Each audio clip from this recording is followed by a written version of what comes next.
Good morning, everyone. Welcome to Primetime in the Bethel Library. I am Lindy Fabrini. I'm one of the research and instruction librarians, and I'm also the chair of the Pietas Honors Program. The Friends of the Bethel Library collaborates with faculty development and other offices on campus to bring you programming that celebrates learning in and beyond the classroom of Bethel faculty, students, and staff, and we're so glad that you've joined us today. Next Tuesday, there's another presentation on October 19th at 11:15. Edgren scholars Dr. Rachel Anderson and Senior Paisley Buchanan will discuss their study comparing the psychological stress similarities and differences in animals learning a working memory task under different environmental stresses. Today, we welcome several students from the Pietas Honors Program. The Pietas Honors Program at Bethel is a broad-based liberal arts program for advanced study. Students join scholars from every major for a rich cross-disciplinary experience that challenges and inspires their learning.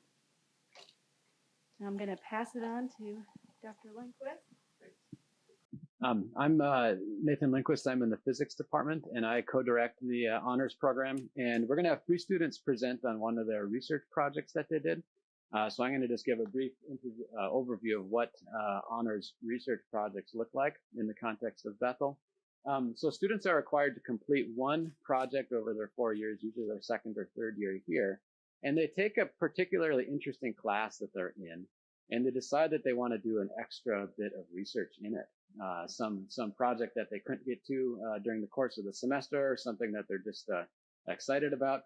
And what they do then is they work with the professor in that class, and they meet, regularly during the semester, and they produce a paper or a presentation, something kind of scholarly, maybe an extra piece of art, or it depends on the course. And then when they're done, they get an H at the end of that on that thing that shows up on their transcript as a project that they completed for part of the honors program.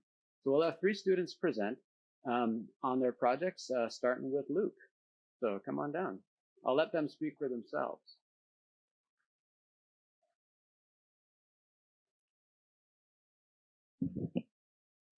All right. Good morning, everybody. As Dr. Lindquist said, my name is Luke Berard, and I'll be presenting some research on an aesthetic analysis of Judeo-Christian imagery in Christian worship spaces, looking specifically at the Garden of Eden.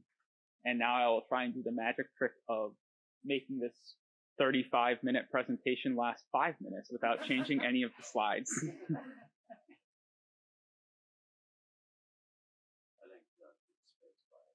Oh, okay. Oh, wonderful. All right. So to begin by throwing a rather wordy thesis at you, which I will very tactfully read off the screen. The Garden of Eden, as described in Genesis 1 through 3, is one of the foremost themes in Judeo-Christian imagination. As such, the garden is both reflected in and used by the group's places of worship.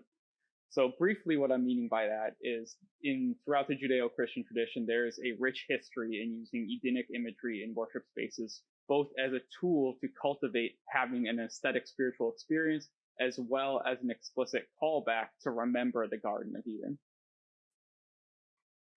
Section 1, Paradise Lost. So we will be looking at Genesis 1 through 3 as the textual basis of this argument.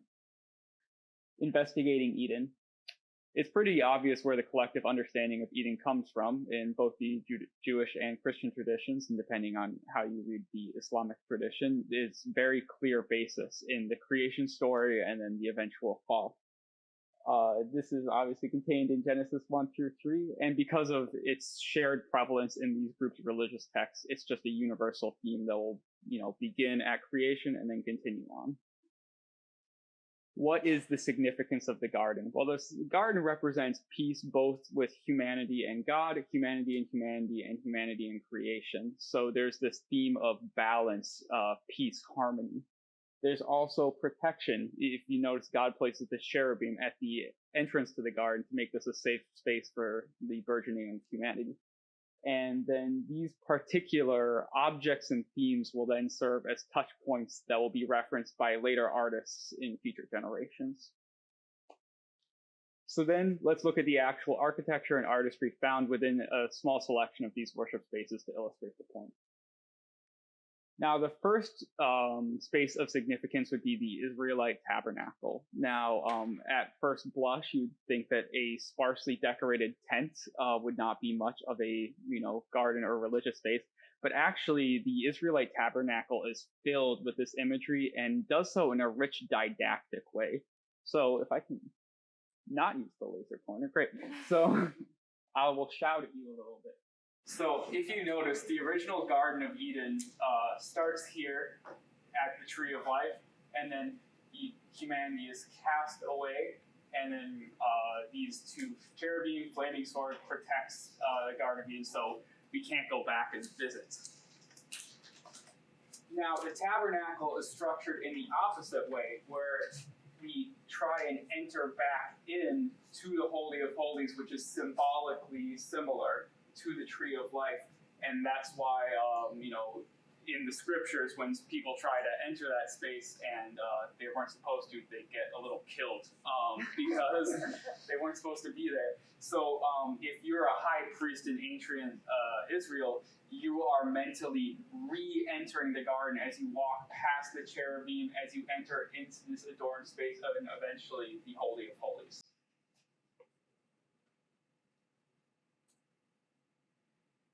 Next, we'll be looking at Solomon's Temple, which is the first time that more explicit garden imagery is used, not so much as a way to remind those entering the temple, but rather as a more aesthetic expression of a shared cultural memory.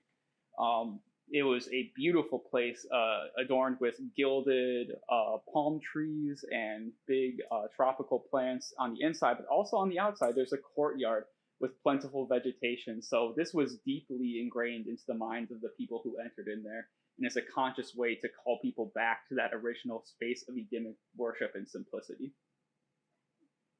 And finally, a very obvious way to go and look at this would be in the Christian cathedral. This is, a pretty obvious example. But you'll notice that while there is many frescoes here, a good deal of them do contain the original garden imagery, whether that's the very famous God reaching out to touch Adam or Adam and Eve grabbing from the fruit. This is kind of a continuation of the aesthetic tradition where you are reminding people where they came from, but it's also an explicit move. It's didactic. You're showing people the story of Christianity through this garden lens in the idea of these frescoes. So that brings us to the central question, which I will offer a very brief answer that I came up with, but I think it's very much open to debate. And that is, what should the garden be viewed at in terms of history? Should it be viewed primarily as a tool by which we use it to, cultivate a religious experience? And while that may sound a little manipulative, consider our own modern churches, where we've stepped away a little bit from this explicit use of garden imagery. But some of us have no problem using fog machines and laser light shows in our worship if it's going to make us connect with God a little bit better. You could also think of it as a little bit more subconscious. And if you bear with me being a little Sigmund Freudy, perhaps it's, our shared unconscious experience and shared memory of the garden that makes us cultivate our garden imageries in our worship spaces. Now, finally, with that question, which I'm sure will bother you for at least a couple more minutes, I'll just give a brief overview of my HTAG process. So if anybody wants to know a little bit more about how the research was conducted. So I did my research in an aesthetics course. I believe that was Philosophy 310, if I'm not totally mistaken, with the very talented and intelligent Carrie Peffley. We worked on this over fall of 2020, which made research very interesting because it was still very much early COVID times. But we got it done. And then I submitted that for a final paper in the class that was, ended up being much longer than the regular final paper. And that's how we got that HTAG attached to it.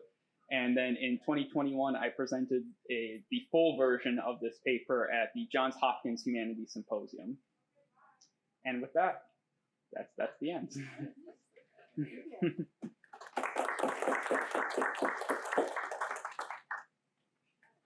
So we heard from a philosopher slash theologian, and next we're going to hear from a mechanical engineering major, also doing an H-tag, but in a very different type of course.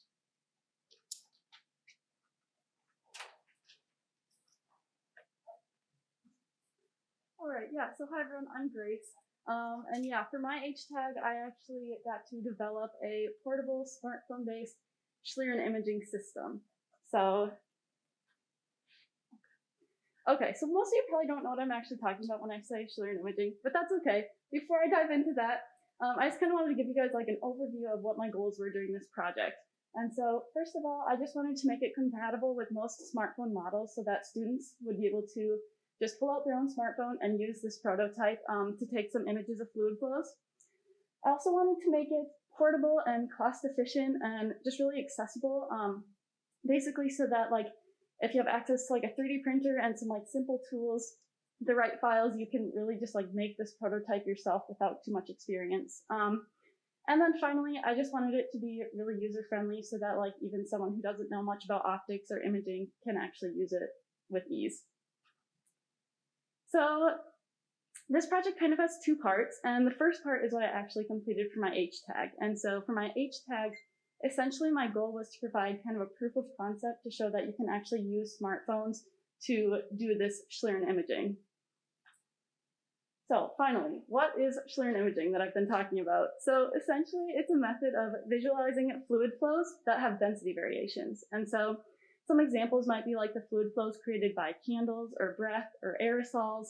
And in this diagram, you can see the test area, and that's just where the light will refract due to the fluid flow that you're observing. And so in a single mirror Schlieren setup, which is what this diagram is, basically you have light rays that are from a point source, and then those are reflected off of a parabolic mirror. And then that reflected light is focused onto a knife edge, and that knife edge is a distance of 2 times the focal length away from the mirror. And essentially this knife edge is really important because about half of the reflected focus light is going to be cut off by that knife edge. And so then just like really slight refractions in the light due to the differences in density and indices of refraction will cause like the lighter and darker portions of the image.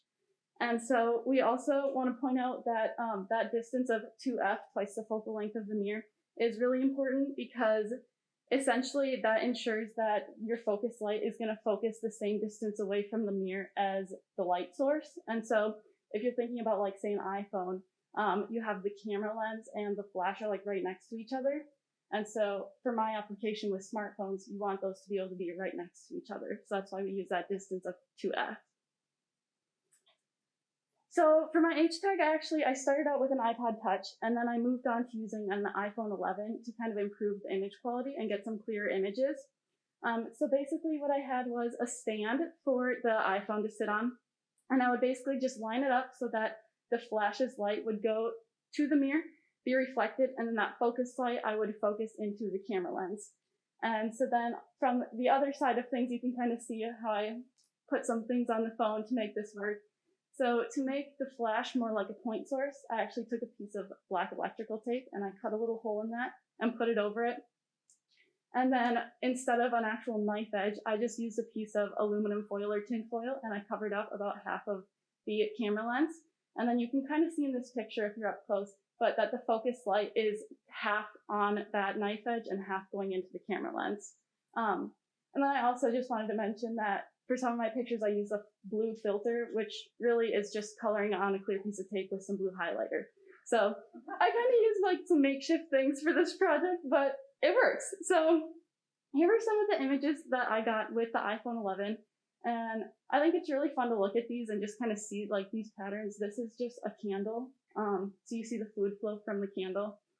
And so it definitely shows that you can use smartphones to capture these Schlieren images.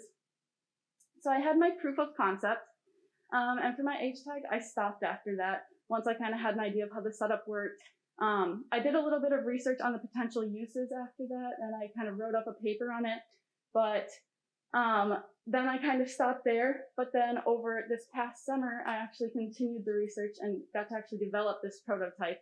And so I thought I would tell you guys a little bit about that because I think it's kind of fun to talk about and you get to see a lot of fun pictures. So once I had this proof of concept, I kind of had a better idea of how I was going to design this prototype. And I realized that there'd be two main components, some kind of phone mount and some kind of mirror mount. And so for the phone mount, I essentially needed to replace that phone stand with something a bit more secure and something that I could have some like fine adjustment for that phone. So it could go like forward, backward, left, right, and up and down. And then one just like simplification that I was able to make is I actually realized that I didn't actually need to use tinfoil for the knife edge. I could literally just use the black electrical tape. So I could use the black electrical tape for the pinhole to cover the flash and the knife edge, which was a nice, easy way to do it. And then for the mirror, I ended up testing a bunch of different mirrors, trying to find one with the right size, the right focal length. I won't go into too much detail, but basically, if your mirror has a longer focal length, it's going to make the images more clear. And so I wanted to find a mirror that has a long enough focal length that I'm going to get clear, good images with a lot of contrast, but also not so long that I'm losing this portability aspect that I want to make, because I wanted to make my prototype really portable. And so you can kind of see a bunch of the mirrors that I tested, and I ended up going with the third mirror that's on the far right there, and you can kind of see what kind of images that produced.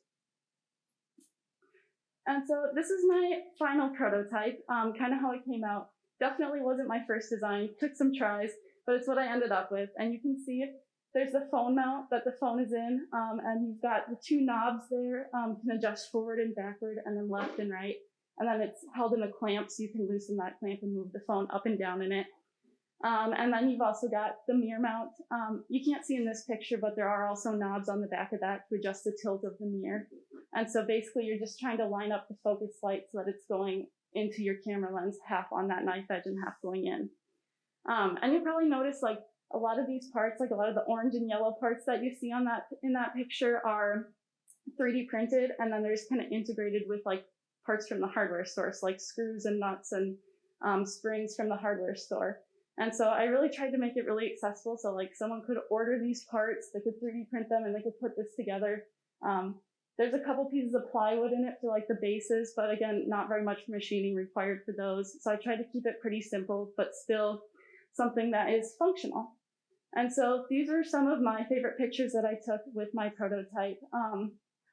This one up in the upper left and these ones along the bottom are just compressed air being sprayed at the mirror. And so I thought those are pretty cool. You can kind of see that. And then the middle top is actually a resistor that's burning out. So it's actually on fire in that picture. And you can see that really dark smoke that we could actually see with the naked eye, but then you can also kind of see like that heat signature behind it, a little fainter. And then that final upper right picture was just the heating up of a coil of wire. And so you can see that hot air rising from it. And you obviously wouldn't be able to see that with the naked eye. And yeah, so I'd really like to thank Dr. Stein, who taught, this was for a fluid mechanics course, and he taught that course, and then he really guided me through this process and helped me with my summer research. And then also Dr. Brandon Winters from the chemistry department here. He's done a lot of research with like making accessible 3D printed optical assemblies. And so he really helped me with kind of my design. And so, yeah, that is all that I have. You want me to just? Thanks, Grace. Now, Grace's roommate is also going to present, but has to be in quarantine. So Grace is going to introduce Megan and her project. Quick question: did you present this research then? Are you going to? Yes, I'm presenting it at the end of October. Yeah. So Grace is going to present at the Optical Society of America meeting at the end of October. This research that started as an H-tag project. So, do you want to introduce your roommate then? Yeah, so Megan also did an H-tag project, and she kind of sent me just like a little blurb of what to say. So she created her project in Disabilities and Giftedness class that was taught by Dr. Ruth Nelson. And her professor focused on learning through personal stories and connections. And so Megan decided to film a documentary centered around the impact of a young girl. And she's actually the personal care attendant for this girl named Lauren. And She lives just with such a joy, just a joy-filled life, and it was really easy for Megan to capture and impact, just the impact that she makes on others. And so Lauren really beautifully shows positivity and faith in each of her days, and Megan just wanted to showcase that immense impact, just the impact that she makes on the people around her.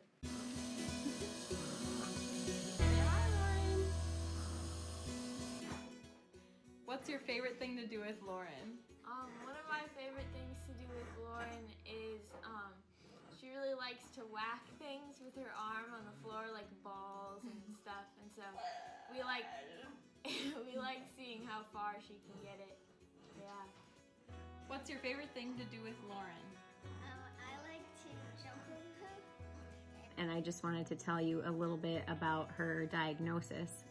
When she was born, at birth, actually, we discovered that she had lack of oxygen at birth for at least 10 minutes, which caused brain damage, which then led to her having cerebral palsy. So it was an error on the part of the doctors where they didn't act quickly enough to do a C-section, which caused her brain damage. So cerebral palsy is where you don't have enough oxygen to your brain, and then that causes a lot of issues. And depending on how long the brain is deprived of oxygen, that affects the different parts of your body in different ways. So we've heard, for example, that if Lauren had been deprived for even 3 or 4 more minutes, she probably would be blind.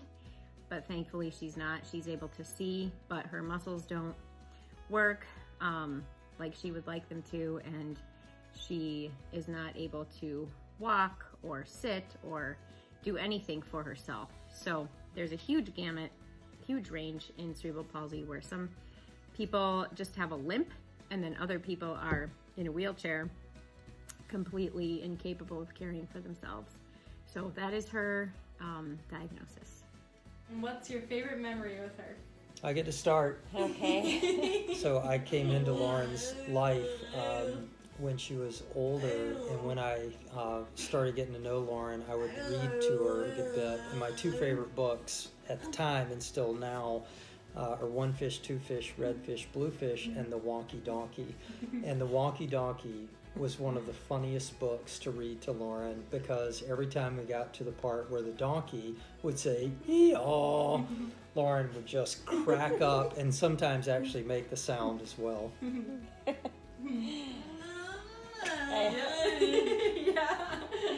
Really, she's just answering all our questions for us. So one of my favorite memories with Lauren was traveling overseas. So she's done quite a bit of traveling in her life, and in her younger years.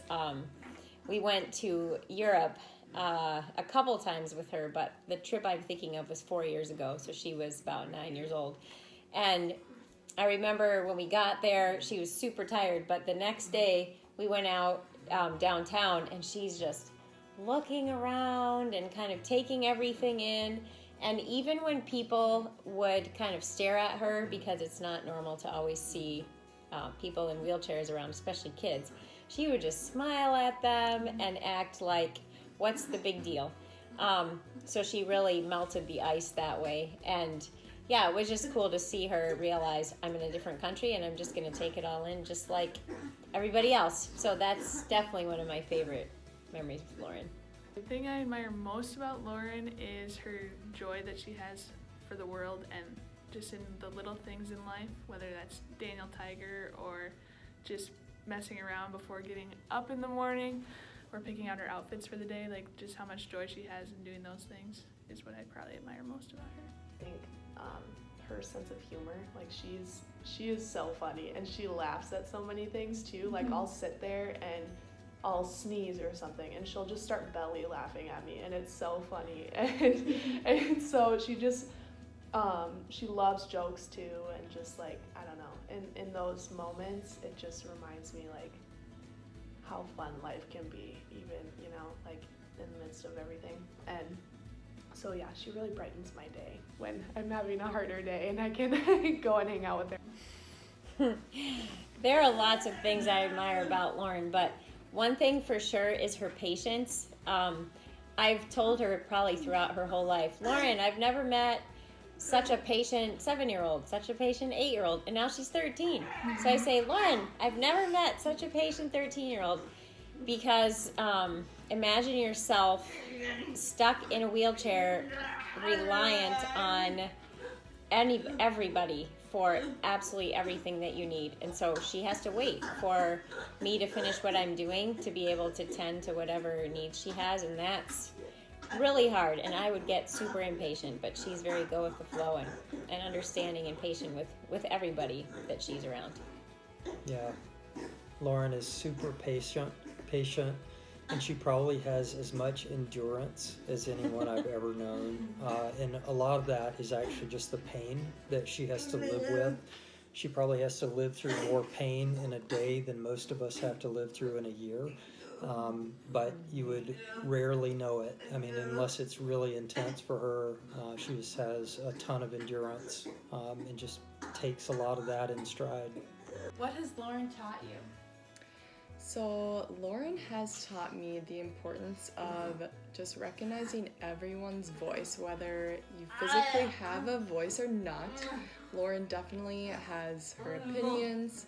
She has a voice that matters, and she deserves to be heard. And so I think just recognizing the importance of finding ways to make sure everyone has their voice heard, and just making sure that Lauren has just is treated like everyone else and is able to make her own choices and enjoy life just like we are. Something I admire about Lauren is that she can find joy in all circumstances. Like, she's a lot of difficulties and pain and different things going on throughout her day, but she always can find something small to smile and laugh at, and I just love that. And there's times when I go over there and I was maybe having a bad day, and she always reminds me that there are so many things to laugh about, and you can just enjoy time with family and friends, and that is just so important. And it just leaves me feeling very recharged and reminded that there is so much good going on. Lauren has taught me a lot about compassion. I think before she was born, I would say I probably had zero compassion, or not a whole lot. And I used to think people who were in a wheelchair or otherwise maybe disabled in some way just didn't work hard enough or try hard enough. But Lauren's really taught me that that is not true. She works very, very hard, and I've just learned a lot of compassion from her life. And I have learned from Lauren how to listen well to people, because that is what she does. She observes people and watches and listens very carefully. And I admire the way Lauren finds joy in life. Even though she's been given some tough circumstances, she finds joy. She loves, she gets passionate about certain things. She loves Daniel Tiger. She loves playing games. I love seeing her smile and her laugh. They are so fun when you can get it out of her.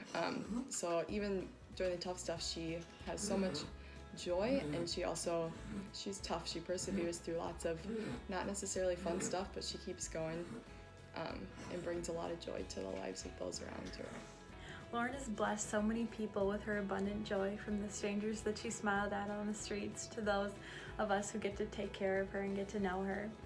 I can say with full certainty that she will continue to spread that joy to whomever she comes into contact with, and will be instantly making their day so easily. There are so many memories to be made with her, things to admire about her, and things to learn from her as well. I'm so excited to see the impact that she will continue to make on our world. So I'm not going to say much. I know we're running low on time, but students also can complete a stewardship project as part of their honors program. In fact, they're required to do so. They figure out that service project, formulate some goals, and rather than say again too much about it, these are examples of some of the service projects we have going on right now at Bethel. So shift leader, build mentor, student senate senator, et cetera, et cetera. But I'm going to just bring Emily right up to talk about her stewardship project. And it does actually work if you click on it. You just can't see it. Can I just do this? That works. Yeah. All right. Hello, everyone. My name is Emily Roddel. I'm a double major in neuroscience and Spanish, and I also do Army ROTC at the University of Minnesota. So when I was deciding what to do for my stewardship project, I kind of had to think about, okay, what do I want my specific impact group to be at Bethel? Who do I want to serve and help? And also, how is that going to come out in my own personal life? So kind of these are some of the questions that I went through, And what I ended up landing on was, okay, I do a lot of stuff in academics. I'm an honor student, so I go in depth in things. Dr. Koicher can attest to that. But one of the things that is a huge part of my life, but doesn't always come across at Bethel, is that I'm also in the Army. So I thought, you know what? I know my roommate last year was also an Army ROTC cadet, same as me. And I'm aware of a few other military students at Bethel. So I thought, hey, let's come together. Let's do a Bible study. That seems like a good way to honor the Lord and to serve each other in community. And what we did was we read through Mission Readiness, Integrating Your Military Life and Faith. And I was honored to work with, I have it on my slide beforehand, but Chaplain Morris, who no longer works here, but just a really great individual to spend time talking with. So I have a few of the devotionals that we went through. So I did this spring of 2020. So we started out in person, meeting over at the Lakeside Center, and we would just do a Bible study once a week. And then what happened was that we all got sent home. So I had to figure out a way to continue this while sitting at home in my desk in my room.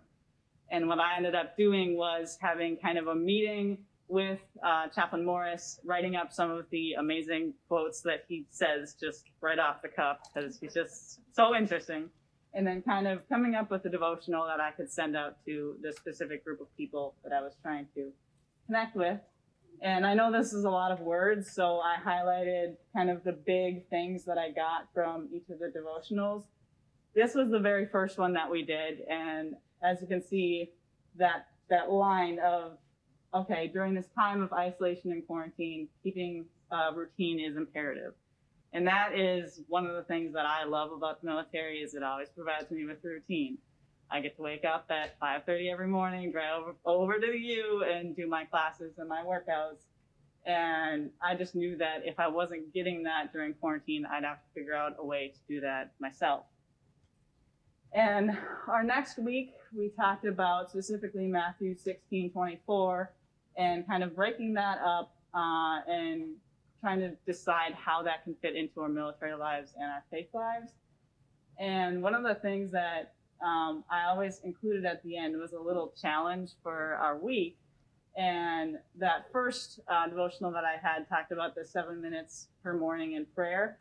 But Chaplain Morris decided to add to also start praying before eating, because as he says, if your body needs to be refueled, chances are your soul does too. And I think that's just something very good we should all keep in mind.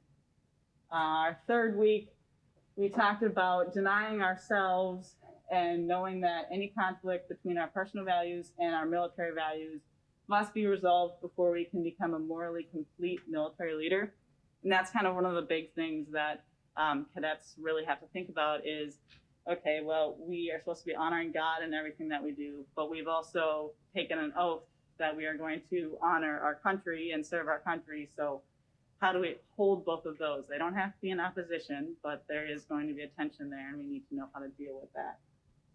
And our next one was just trying to come up with a picture of how we view ourselves. So a foundation of grace, having self-acceptance, and also no plan to be God. So remembering that we are humans leading humans through our brokenness and through our excellence. I think that's just a good thing for all of us to remember. If you're a leader in any position, you're going to have some things that you make mistakes on, and that's perfectly fine. You just got to lead through it and know that everybody else is making mistakes too. So yeah, that was just a little, and I think that's my last slide, but a little bit of my outline of my STAG. Yeah, thank you. So thank you for coming. Make sure you get some coffee on your way out. And thanks again to our wonderful honor students for all the different projects that you've been doing. And thanks for coming.